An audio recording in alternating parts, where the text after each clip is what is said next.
Bonjour, vous écoutez Modeste Schwartz et plus exactement la lecture de l'article publié le 18 mai 2024 sur le blog Substack de Modeste Schwartz sous le titre Le préjugé métaphysique poursuivra l'Occident jusqu'au bout de sa course. Sous-titre Amateur de Sieg Heil contre adepte de la révélation anti-Lubavitch. Introduction. Voix anglophone des turbopatriotes russes, Rurik Skywalker a récemment ajouté, à la liste déjà longue de ses mérites philosophiques, une observation d'une grande justesse sur l'époque que nous vivons. Cette observation recoupe l'une de mes propres observations, dont je n'ai néanmoins presque pas parlé jusqu'ici en public. Chez moi, ce chapitre, si je trouve un jour le temps et l'énergie nécessaires à son écriture complète, portera le titre Sieg Heil. Impératif catégorique versus Sieg Heil. À l'étage des idéologies implicites, le champ idéologique de l'Occident historique actuel me semble en effet être partagé entre, d'un côté, une sorte de néo-kantisme inconscient qui postule, au moins implicitement, qu'il n'est pas nécessaire de tenir compte de la réalité, par exemple de la réalité des rapports de force militaires, dans nos efforts en vue de faire advenir un ordre fondé sur des règles, règles qui ne sont néanmoins pas du tout les règles d'un quelconque droit positif, mais les dogmes aux contours assez vagues de la religion sans Dieu de la femme blanche. C'est la philosophie qui, lorsqu'ils se donnent la peine d'introduire un minimum de logique dans leurs incantations au service de la kleptocratie otanesque, semble inspirer les von der Leyen, les Macron et les Borrell de ce monde. On peut voir, dans ce naufrage de la raison réaliste, une sorte de dernière conséquence et de dernier stade de dégénérescence de l'impératif catégorique d'Emmanuel Kant. De l'autre côté, une sorte d'hegelianisme for the dummies qui est justement l'attitude qu'analyse Skywalker dans le texte auquel je faisais allusion ci-dessus. C'est ce que pour ma part j'appelle l'attitude Sieg Heil, expression allemande qui, comme on le sait, signifie gloire à la victoire. Dans un autre texte récent, Skywalker examine le versant psychologique de cette idéologie, un versant qui, pour peu qu'on comprenne la psychologie des sexes dans les termes d'un Nietzsche ou d'un Weininger, semble recouper un archétype cognitif masculin, celui du right winner, du gagnant de droite, dont l'instinct axiologique primaire est de voler au secours de la victoire, tandis que son opposé, le left-winer, c'est-à-dire le géniard de gauche, même jouissant d'une situation de facto hégémonique, aura toujours tendance à se plaindre et à se poser en victime de l'histoire. Sieg Heil, le credo des right-winners. Transitant des livres historiques de l'Ancien Testament au dernier livre d'Emmanuel Todd, via la cinématographie hollywoodienne, le principe de base de cette idéologie est que les acteurs les plus moraux finissent toujours par triompher, quitte à ce que leur victoire nous oblige a posteriori à réviser notre notion du bien. C'est la nécessité, entre guillemets, de telles révisions qui avait amené Hegel à affirmer que, le cas échéant, il arrive que, je cite, le faux soit un moment du vrai. Avant son immanentisation, on pourrait dire aussi avant sa sécularisation, en gros avant 1789, cette idéologie, comme en général la conception théiste de l'histoire, nous dit que l'histoire humaine est une pièce de théâtre mise en scène par la Providence pour mettre à l'épreuve notre sens moral. La moralité du vainqueur y relève alors de la révélation des choses cachées. Après immanentisation, on peut retirer les gants. Comme c'est en général la force qui finit par l'emporter même sur les meilleures intentions, c'est donc que la force doit elle-même être déclarée morale. Ces deux attitudes ne s'écartent en réalité l'une de l'autre que par le point de vue. Dans les termes de l'épistémologie scolastique, la première est réaliste, la seconde nominaliste. Pour autant, elles mènent toutes deux à la même conclusion. Mais est-on bien sûr que cette vision du monde a toujours existé et que c'est la seule qui puisse découler du corpus chrétien? Voilà une question que Skywalker ne soulève pas, que Hegel ne soupçonnait pas non plus, et que Nietzsche, qui en subodorait l'existence, n'a semble-t-il jamais réussi à articuler dans des termes historiquement rigoureux. Roi de ce monde. Dans une perspective post-occidentale, ou ce qu'on pourrait aussi appeler une approche anthropologique des rapports entre histoire et religion. Voici ce qu'il est possible d'en dire à la hauteur de nos temps. Au sein de toutes les institutions entretenant une bureaucratie au sens le plus technique du mot, c'est-à-dire des scribes, les intellectuels, tôt ou tard, on verra apparaître une prétention de rationalité. Même dans l'interprétation d'un dogme, d'une parole révélée qui ne prétend pas se soumettre à la possibilité de vérification matérielle, certains scribes produisent des interprétations formellement plus élégantes que d'autres, ou pensent du moins le faire. Il était donc inévitable que l'exigence de logique qui a habité la philosophie païenne grecque réapparaisse dans le discours des élites cléricales du premier christianisme clérical, c'est-à-dire celui de la culture magique de Spengler, celui du premier millénaire après Jésus-Christ, tout comme il a plus tard pointé le bout de son nez dans la théologie islamique à l'époque du mutazilisme. Et comme il orientera aussi, néanmoins associé alors déjà à une compréhension très différente de la raison, les débats de la scolastique.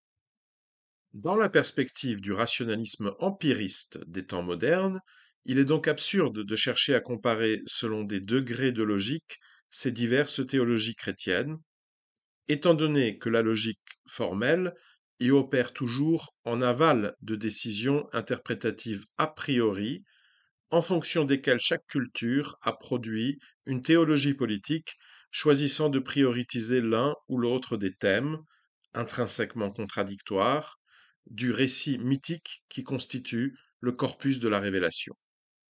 Pour la culture magique, ce thème dominant était celui de Satan, roi du monde. L'Église administrait les relations de l'ici-bas avec un royaume qui n'est pas de ce monde. Elle pouvait donc déclarer telle ou telle action politique plus ou moins pécamineuse, mais pas en tant que cette action ressortit à la politique.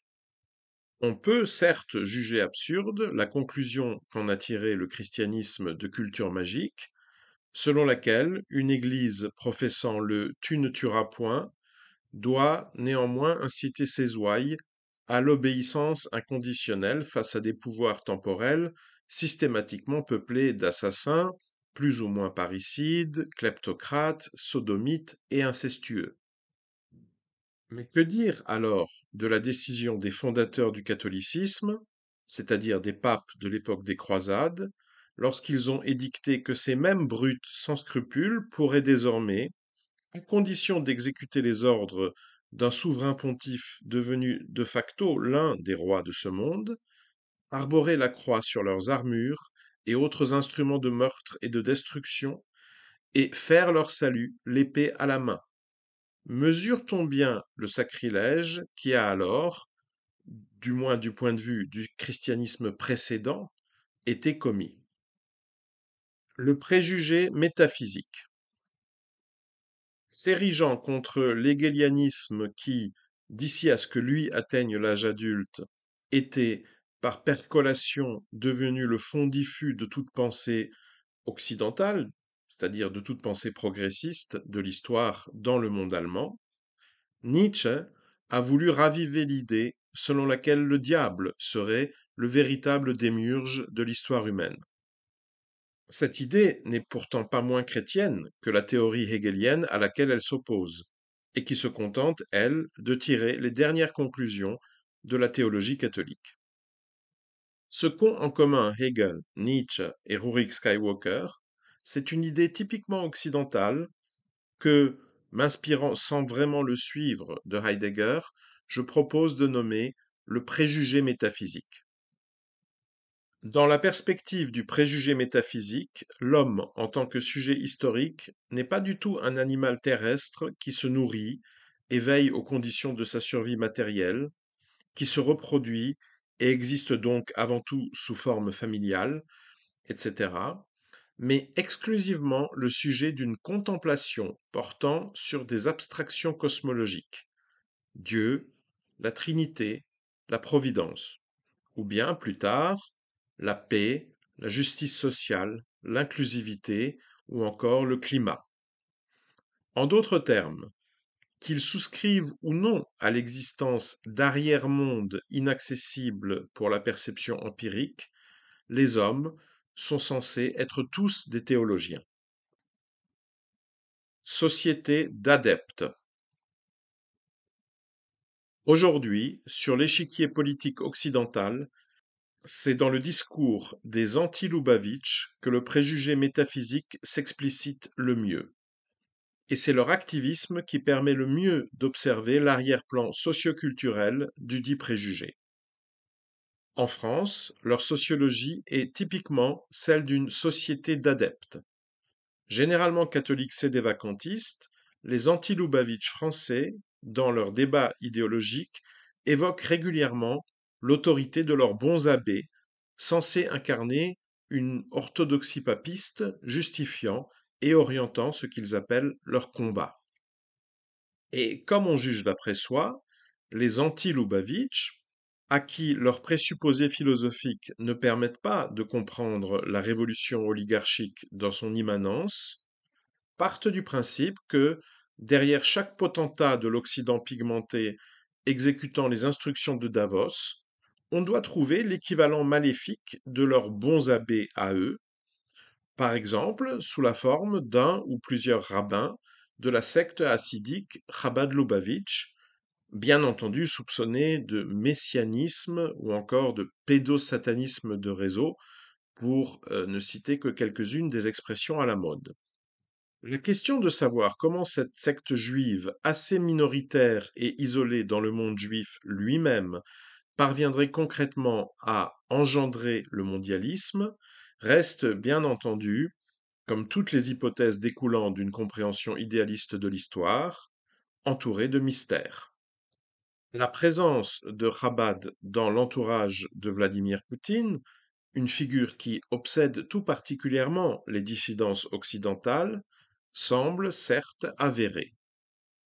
Mais on ne voit pas très bien comment cette secte parviendrait à imposer sa volonté aux nationalistes indiens au pouvoir à New Delhi, aux princes rouges de Pékin ou encore aux despotes des pétromonarchies arabes, une unanimité à laquelle la syndication oligarchique à laquelle travaillent les institutions du multilatéralisme kissingérien, avec le Forum économique mondial de Klaus Schwab en tête de peloton, apporte pourtant une explication qui présente, entre guillemets, l'avantage accessoire de ne reposer sur aucun scénario de science-fiction ou autre raisonnement ésotérique.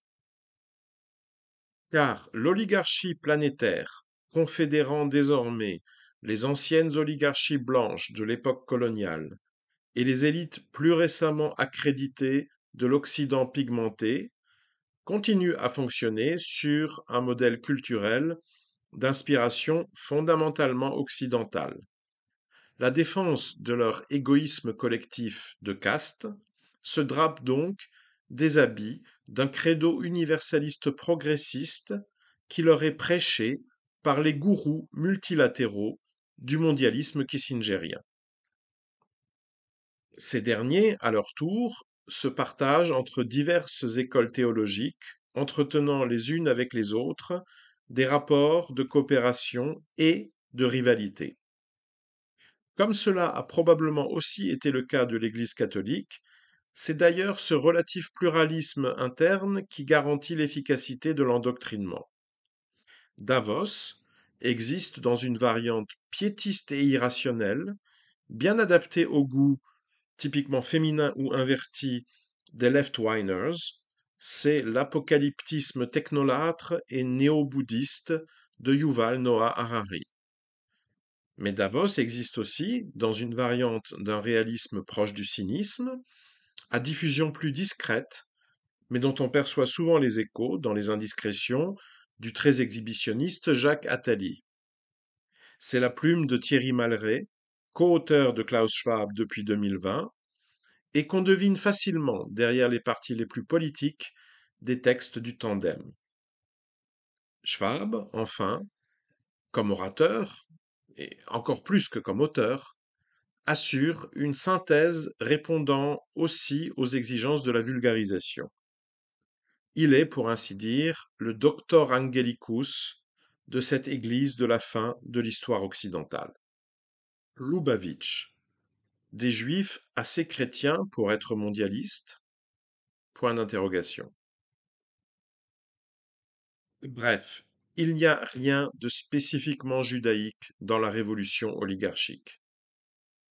Ceux qui récusent le concept même de judéo-christianisme reprochent pour l'essentiel au judaïsme de ne pas partager le caractère universaliste des autres grandes religions monothéistes. Et c'est parfaitement vrai de l'orthodoxie talmudiste qui, dans un contexte de survie culturelle en communauté de diaspora, codifie les pratiques et l'éthique d'une religion ethnique.